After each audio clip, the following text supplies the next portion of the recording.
এরপরে আপনার your relationship should be হালাল, আপনার সম্পর্কগুলোও হালাল হতে হবে। এখন নতুন নতুন টার্মিনোলজি বের হয়েছে, আগে নি শুনতামই না। এখন বলে হুজুর আমার জিএফ, আমার বিএফ। কি রে জিএফ কি? কয় হুজুর জিএফ মানে গার্লফ্রেন্ড, বিএফ মানে বয়ফ্রেন্ড, আছে না নাই? আবার কয় আমার এক্স গার্লফ্রেন্ড। হুজুর আমার ব্রেকআপ হয়েছে।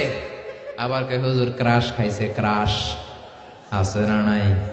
ওই যে পোলাপান হাসে, মুরব্বীরা বুঝে দেয়। আহা, এগুলো করা যাবে? এই জন্য আপনার যে সম্পর্কটা, প্রেম করতে মনে চায়, বিয়ে করার পরে বউর সাথে প্রেম করবা, সব আছে না নাই? আপনি আপনার হাতটা বিবির হাতের সাথে মিলালে 2 হাতের সগীরা গুনাহ মাফ করে দেয় কে? আপনার বিবির চেহারার দিকে তাকালে চোখের সগীরা গুনাহ মাফ করে দেয় কে? তুমি সুন্দর তাই চেয়ে থাকি, সে কি মোর অপরাধ? বিবির দিকে, স্ত্রীর দিকে তাকাইয়া সুন্দরী বলে অপরাধ নাই, কিন্তু শালীরে সুন্দর বললে অপরাধ আছে না নাই? ভাবিরে সুন্দর বললে অপরাধ আছে না নাই? চাচাতো বোন, কাজিনদের দিকে তাকাইয়া সুন্দর বললে অপরাধ আছে না নাই? এজন্য ইউর রিলেশনশিপ শুড বি হালাল। ছেলে মেয়েদেরকে আগে বিয়ে করায় দেন। মালয়েশিয়াতে আমরা একটা ক্যাম্পেইন করি, টাইমলি ম্যারেজ ক্যাম্পেইন। আমি দেখেছি অনেকে এটার সাথে জড়িত। এই টাইমলি ম্যারেজকে আমি সাপোর্ট করি। সময় মতো ছেলে মেয়েদেরকে বিয়ে করায় দিবেন।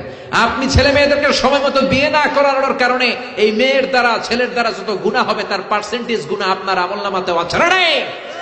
এজন্য ইসলাম বলে ইউর রিলেশনশিপ শুড বি হালাল। তোমার সম্পর্কটা হতে হবে হালাল সম্পর্ক।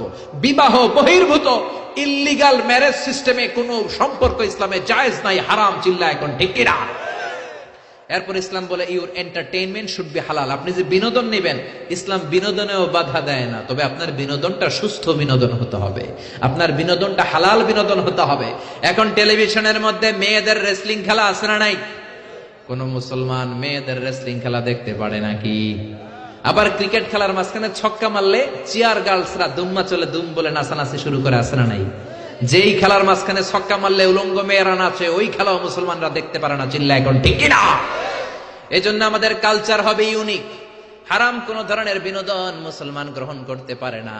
মুসলমান গ্রহণ করবে হালাল বিনোদন। তার মানে ইউর ফুড শুড বি হালাল, ইউর ড্রিঙ্ক শুড বি হালাল, ইউর ইনকাম শুড বি হালাল, ইউর রিলেশনশিপ শুড বি হালাল, ইউর এন্টারটেইনমেন্ট, আপনার বিনোদন শুড বি হালাল। আমাদের পুরো জীবনের অঙ্গনটারে হালাল দিয়ে সাজাইতে হবে। রাজি আছে মুসলমান? কে কে রাজি? তো হাত উঁচু করে আমরা আল্লাহর দেখাই। আল্লাহ আমাদের হাতগুলোকে তুমি কবুল করে নাও, হারাম থেকে আমাদেরকে বাঁচাও, আমরা যেন হালাল খেয়ে মুস্তাজাবুদ দাওয়া হতে পারে, তুমি কবুল করে নাও। আল্লাহ আমাদের সবাইকে কথাগুলো বুঝার ও আমল করার তৌফিক দান করুন।